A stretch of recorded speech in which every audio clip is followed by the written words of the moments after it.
then you're going to be more inclined to accept the agonistic ethic as a good morality. And if you're already inclined to think that agonistic morality is good, you're going to be inclined to think that prestige gained without competition isn't worth a damn either. So for instance, we see this in sports a lot. Here's a nice story from a couple years ago. There was a cross-country race that was one of the races that helps determine who's going to become who's going to go to the Olympics in cross-country.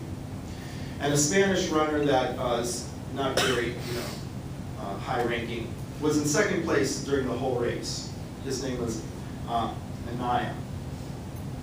He was in second place to a Kenyan runner named Mutai. And literally just a few yards before the finish line, Mutai stops running. And the reason why is he couldn't understand the Spanish signs and he thought he had already crossed the finish line. So he just stops. He looks at his watch. And Anaya is running behind him and could easily pass him. But Anaya stops, taps him on the shoulder, says, "There's the finish line," and jogs behind him as Mutai kind of gets his speed up and crosses the finish line first. And he goes right behind him second. Wow. And people said, "Well, why did you do this?" They asked the Spanish runner. They said, "Well, he said straight out that he felt it wouldn't be honorable to have won that race. It would have been a victory, but it wasn't one that would have any meaning to him because it wouldn't be a fair victory. The honorable person wants to win, but wants to beat his opponent or her opponent at the test. Okay, and that wouldn't have been that. Okay, so it isn't really just prestige then that the honored person wants. It's prestige gained in a certain way, right? According to these honorable principles. So your view of the right affects your view of the good. The view of the good affects your view of the right. And so we end up with the honor ethos, which are the beliefs, feelings, and virtues conducive to distributing competitive prestige, according to agonistic principles. So far I've outlined the moral psychology of honor. I described agonistic honor as moral theory. Let's talk about fighting respectfully in a pluralistic culture. Now, there's some political scientists here, and you guys know that there's been a lot of writing about how our republic seems to be more divided now than ever by a lot of various measures, okay? And that the political rhetoric seems to be heating up, and that we're angrier and we're fighting kind of in more dirty ways than we used to in open politics. One silly example. Now, I saw this post on Facebook. One of my conservative friends posted this picture, and he didn't like it. So this friend of mine has no love for the Clintons whatsoever, but he did not like this picture, this headline from the New York Post. This is Chelsea's baby, Chelsea Clinton's baby, and the New York Post is dogging them, another liberal crybaby for them. And my friend thought it was a low blow and inappropriate for, like kids should be left out of it. Normal human functions in life, like a grandparent holding their first grandchild, that should be something that we don't politicize, mock, demean, etc. That's out of bounds. That's off the field of battle, as it were. He didn't put these words to it, but that's how he felt. I think he's right. But we see the low blows increasing, right? We see a more total war mentality being applied in politics we find that insiders, Beltway insiders say, it used to be that senators from across the aisle could have a beer afterwards at the local bars, but now they don't. And see, this is that decline of this psychology of, hey, we're champions for our causes, but we could have a beer together, like Solomon and Bishop. No, it's becoming more dispute of total warrior evil. I can't really so say. College campuses are another area. So I don't know what's happening here on Kansas State, but around many colleges, provocative speakers are being shouted down by student attendees. The protests are so vigorous and vociferous that before the speakers even come, the speakers just say, "Forget it, I won't come," or they have their invitations withdrawn. And the reasoning is, how could you bring that hate speech speaker to our campus? right? How could you bring this genocidal maniac to this campus to speak to us, right? I mean, that's the sort of rhetoric that's being used. That this person would be a sort of pollution to the purity of our school, or this person is a war criminal of some sort that has committed some injustice that makes the case that we cannot associate with this person. We can't possibly even, not just not clap for them, we can't even tolerate their presence. And that's bad because there are, I think, liberal arenas, what we could call liberal arenas of conflict. That is to say, there are forums in which conflict is unavoidable and, in fact, desirable in a liberal society. There are places where, damn it, there should be conflict. Like, well, parliaments and congresses, town hall meetings, op-ed columns, blogs, public debates, and academia. These are places where we should expect there to be conflict and not avoid it, but in fact welcome it. All right. So, if we have an ethic, if we subscribe to ethics that make it the case that we shouldn't respect our opponents in these areas, then that's going to degrade the quality of those conflicts. So what we need is an ethos, I think, that encourages respect for one's ideological opponents. Now we're not talking about battlefields, we're talking about virtual battlefields of the world.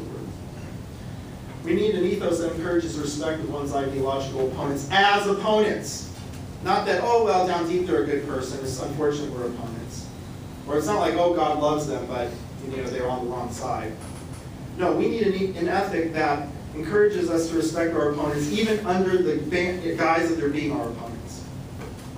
Okay? Where shall we find such an ethos? Well, I think you know where this is going. If you look at political psychology, one of the most interesting political psychologists right now is a guy named Jonathan Haidt and his colleagues and his students are working today. And he argues that there are a handful of these basic moral forms of moral life, moral cognition. And that political liberals and political conservatives operate under different weightings of these moral views. So his findings show that both liberals and conservatives really do care a lot about care and justice, which he calls wrongly fairness, but justice, this cooperation ethic. But conservatives, more than liberals, also moralize purity. They're more likely to think that something's wrong if it's impure or dirty or somehow sacrilegious or something like that. And conservatives, more than liberals, for instance, are more inclined to think that disobeying authority is sort of wrong. Like you need some sort of justification if you're going to disobey authority, or self-described liberals don't think that as much. But whichever of these ethics that you subscribe to, none of them are good at respecting our opponents as opponents. Let me explain why. What about justice? Does justice reasoning help us respect our opponents as opponents? No. Justice, if contractarians are right, seeks cooperative solutions, win-win solutions. If you think about children's television, in America, that's what is pounded into kids, right? If there's a conflict between us, that's bad. What we need to do is find a cooperative solution so we all get what we want. That's great. That's essentially liberal in the big sense of liberal, small L sense of liberal thinking. Think win-win. And when a liberal is ready to be violent, and they are,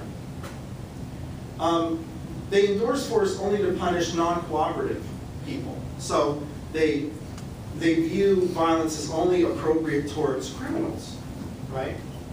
And you're allowed to use overwhelming force against a criminal. You don't have, obligations of fair fights against criminals. It's not like the police are like, okay, criminal, put him up. Are you ready? It's not like that. It's SWAT team, maybe setting up, the break room if there's some flashbang grenades and stuff like that. Because you're a criminal. You're not respectable. They don't have to. Okay. And if you think about the way we're increasingly thinking about our enemies in this country, it's casting them as criminals, right? In order to justify violence against them. Okay, it's impossible to think about in today's public morality fighting somebody who you don't think is a criminal. Well, what about care? What about authoritarianism? There's something that more conservative people are more amenable to than liberals. But authoritarianism doesn't encourage respecting your opponent as opponent. First of all, conflict is bad on authoritarianism too. Right? Conflict means discord in the nice ranking of order of power. Okay, enemies are either a rebellious upstart, if we're looking below us, or maybe, a tyrannical leader above us. But there's one way or another, the authoritarian thinks you should only use violence when there's a breakdown of the proper authoritarian order. Okay, so that doesn't, thinking of your enemy as either a rebel or a tyrant, that doesn't encourage respecting your enemy. What about care, this care ethic? That's very popular, especially among those of the left more inclined to feminism, for instance, is big on the care ethos. Does the care ethos help us respect our enemies, our opponents as opponents, qua opponents? No. That's the mama bear ethic. When a care ethicist is ready for conflict, they're conceiving of the enemy or the antagonist as being a danger to some special set of loved ones. And so they become mama bears. Was it Caitlin who said she's a mama bear? Actually, right? So that's when you're vicious, you're ready to do anything to, it's a very much a type of courage, but you're ready to do anything to protect, this weaker group. That's your favorite group. And it's certainly not at all encouraging respect of your opponents. You're seeing your opponent as someone who's trying to harm your babies. And you'll say, okay. So what about this purity type thinking? So purity type thinking is where you view goodness as like purity, wholesomeness, and evil as contagion or corrupting influence, as disease, for instance.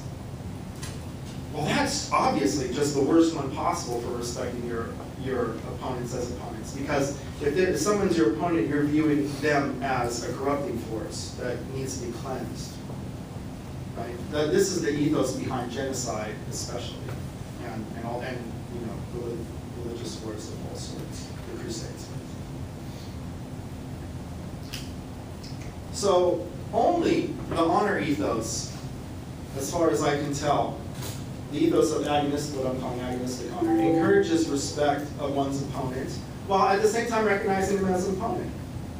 In fact, they wouldn't be your opponent unless you respect them enough. You wouldn't even compete against them unless you already respected them. Okay? And so it's in those realms where we get, it's that sort of thinking that we need more of if we want to be able to vigorously compete against our ideological foes while at the same time doing it in a respectful, fair-minded way. So although the ethos of agonistic honor may not be liberal in either sense of the term, small L or big L, its principles and its virtues are necessary to vigorous and respectful conflict in a pluralistic society where we expect there to be certain realms of faith. And if you're a committed liberal and kind of on the fence about what to think about this, well, here's a suggestion. Maybe you should be a liberal with respect to the political realm, the role of government and so forth. But you could still, and you might think that honor has no place, those principles of honor have no place in laws, right? Or in government. But you may think on the individual private level, it's okay to be so motivated and adhere to these principles. Okay?